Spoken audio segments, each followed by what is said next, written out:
Today we're going to take a look at Maximo Disc Golf Course here in St. Petersburg, Florida. It's a short but challenging course, and it's one of my favorites here in the area. This is the entrance that you'll see when you pull into the park off 275.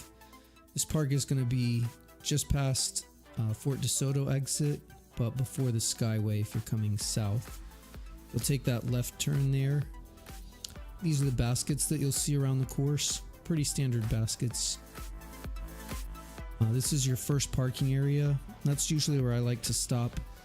There'll be the basket for hole number 4 that you can use as a practice as long as no one's on the course there.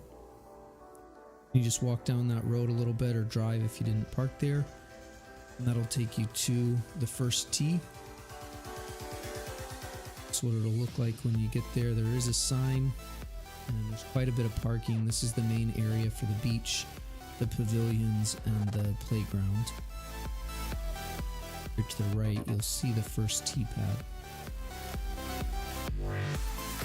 So Maximo is short, but if you get off of the fairway, the underbrush is really thick, so you want to have a spotter or be real familiar with how your discs are going to fly.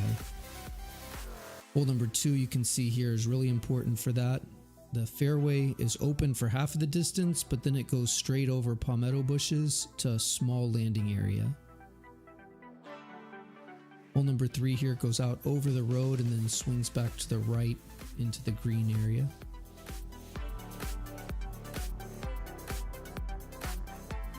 You can see off to the side here all the trees and underbrush. The palmettos, again, if your disc goes in there and you don't know exactly where it went, it can be hard to find. Hole number 5 goes straight back here. There are a lot of trees in the fairway though, so it is a tight fairway. And then hole number 6 here is pretty straightforward, but you'll see it's on the sidewalk. There's not an actual concrete pad.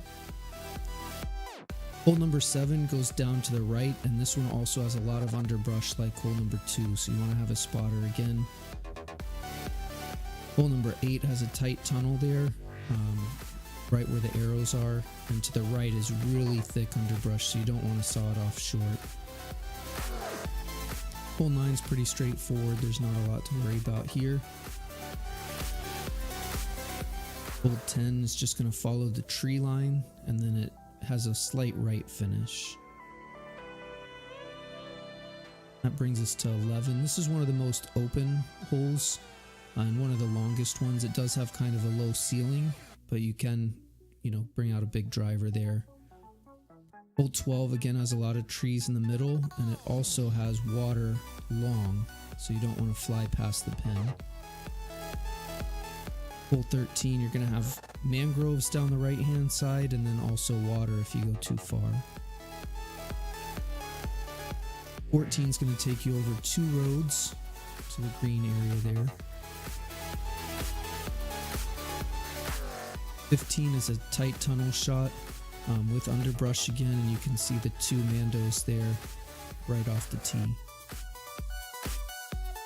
16 is probably the most open overall. It's a good distance, about 350, and there's some trees to avoid.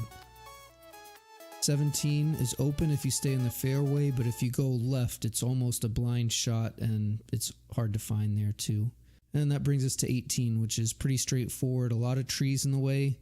The short pin location is just before the water, and the back pin location is just after the water. We hope you enjoyed this video. Make sure to subscribe to our channel and check out our other videos.